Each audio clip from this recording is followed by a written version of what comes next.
2021년 6월 17일 목요일 큐티 생명의 삶. 오늘의 본문 출애굽기 27장 1절부터 21절까지 말씀입니다. 너는 조각목으로 길이가 5규빗, 너비가 5규빗의 제단을 만들되 네모 반듯하게 하며 높이는 3규빗으로 하고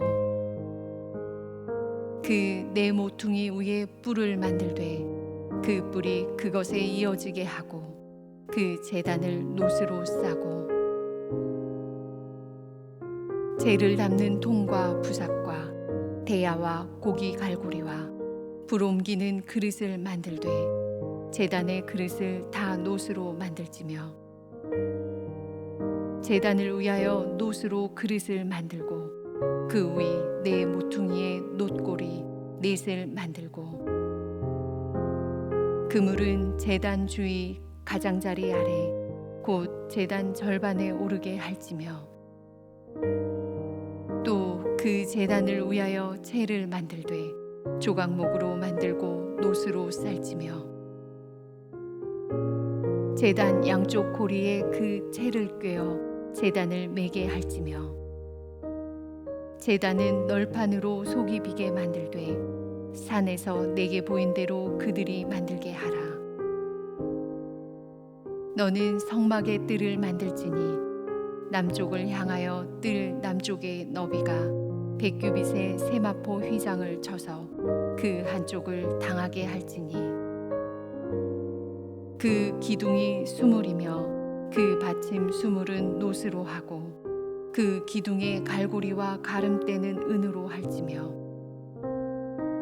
그 북쪽에도 너비가 100규빗의 포장을 치되 그 기둥이 수물이며 그 기둥의 받침 수물은 노스로 하고 그 기둥의 갈고리와 가름대는 은으로 할지며 뜰의 옆 곧 서쪽에 너비 50규빗의 포장을 치되 그 기둥이 열이요 받침이 열이며 동쪽을 향하여 뜰 동쪽의 너비도 50규빗이 될지며 문 이쪽을 위하여 포장이 15규빗이며 그 기둥이 셋이요 받침이 셋이요 문 저쪽을 위하여도 포장이 15규빗이며 그 기둥이 셋이요 받침이 셋이며 뜰 문을 위하여는 청색, 자색, 홍색 실과 가늘게 꼰 배실로 수놓아 짠 20규빗의 휘장이 있게 할지니 그 기둥이 넷이요 받침이 넷이며 뜰 주위 모든 기둥의 가름대와 갈고리는 은이요 그 받침은 노시며 뜰의 길이는 100규빗이요 너비는 50규빗이요 세마포 휘장의 높이는 5규빗이요 그 받침은 노시며 성막에서 쓰는 모든 기구와 그 말뚝과 뜰의 포장 말뚝을 다 노스로 할지니라. 너는 또 이스라엘 자손에게 명령하여 감나무로 짠 순수한 기름을 등불을 위하여 내게로 가져오게 하고 끊이지 않게 등불을 켜되 아론과 그의 아들들로 회막안 증거궤 앞 휘장 밖에서 저녁부터 아침까지 항상 여호와 앞에 그 등불을 보살피게 하라. 이는 이스라엘 자손이 대대로 지킬 규례이니라. 아멘.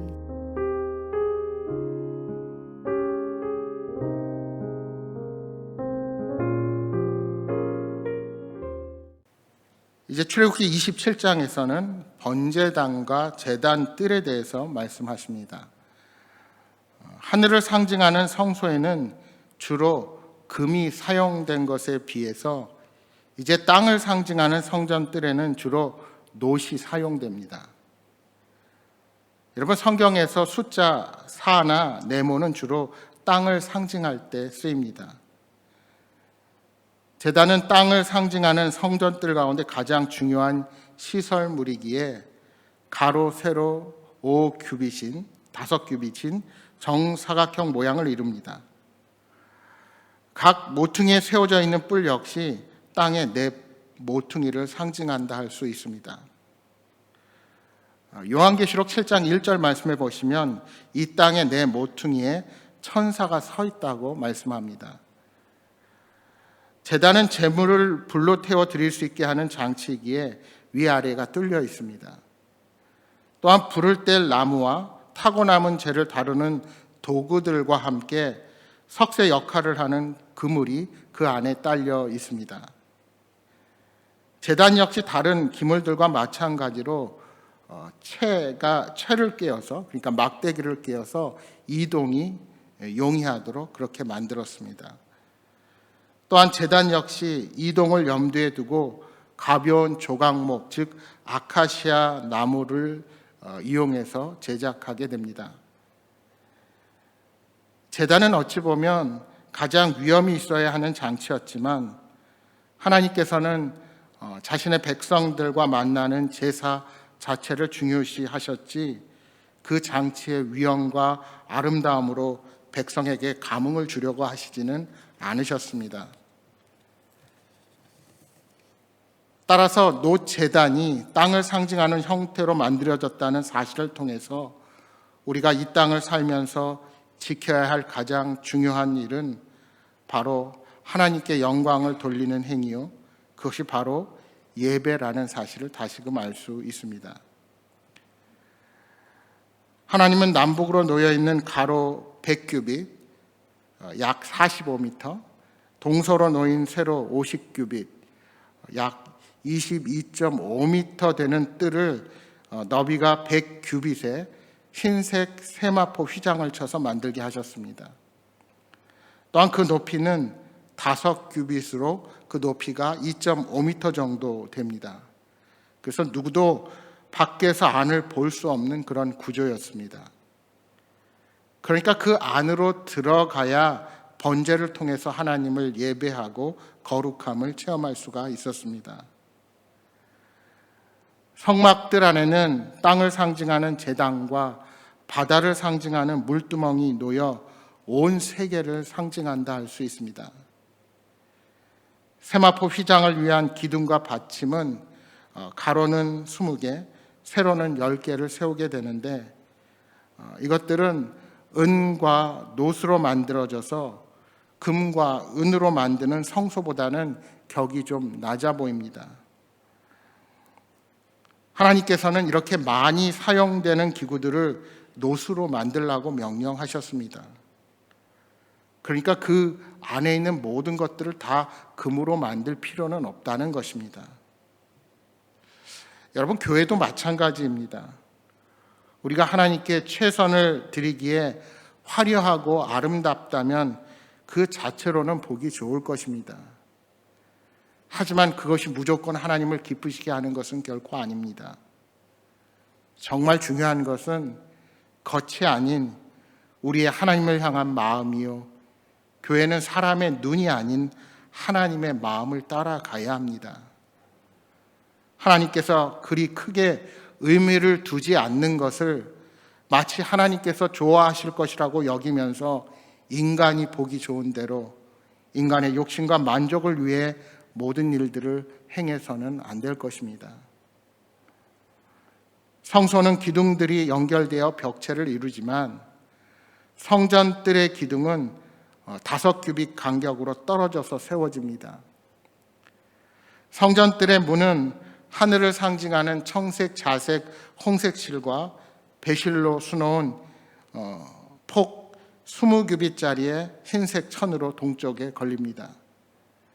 그래서 소위 말하는 3층 천을 회막에 비유할 때 성전 뜰문이 첫째 하늘을 상징하고 또 성소로 들어가는 문이 둘째 하늘, 그리고 지성소로 들어가는 문이 셋째 하늘을 상징하게 됩니다.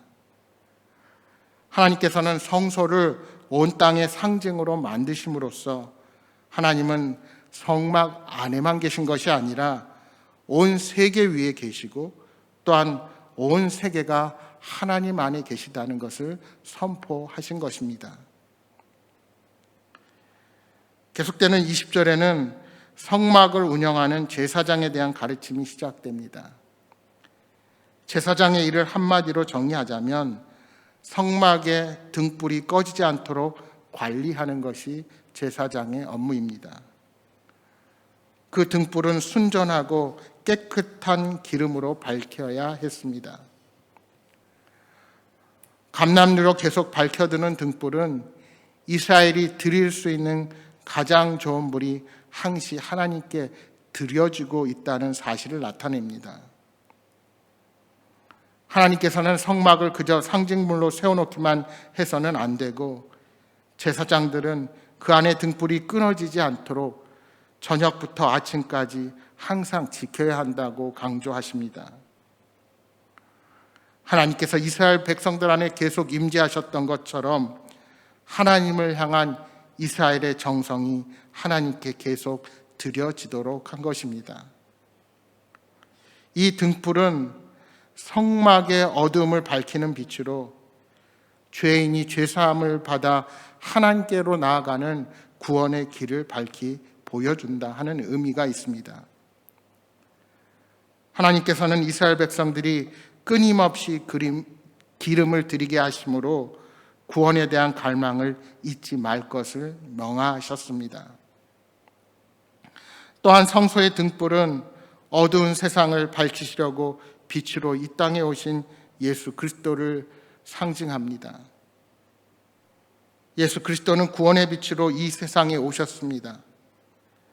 죄로 인해 영적 어둠에 가려 구원의 길을 볼 수 없는 불쌍한 영혼들을 사망에서 생명으로 옮기시기 위해 예수님은 진리와 생명의 빛으로 비추셨습니다. 성도는 이 빛이신 예수 그리스도를 믿음으로 어둠의 자식에서 빛의 자녀가 되었습니다. 따라서 우리는 어둠의 길로 다니지 말고 빛의 자녀답게 그리스도의 말씀을 따라 진리와 생명의 길로 행해야 합니다. 사도 바울은 데살로니가전서 5장 19절에 성령을 소멸치 말라 하고 말씀합니다. 이는 이스라엘 백성들이 등불을 켜기 위해 지속적으로 감람유를 하나님께 바쳤듯이 성도는 성령이 소멸되지 않도록 항상 기도와 말씀으로 성령 충만한 가운데 거룩한 삶을 살아가야 한다는 것을 말씀해 주고 있습니다. 그러니까 하나님과의 바른 관계를 위해 제사장들이 성소에 빛을 발하듯이 성전인 우리도 항상 성령의 충만함으로 하나님이 거하시는 전으로 깨끗하고 정결함을 유지해야 하는 것입니다. 사랑하는 여러분, 기름이 공급되어야 등불이 꺼지지 않듯이 성도는 성령 충만을 유지함으로 빛의 사명을 감당할 수가 있습니다.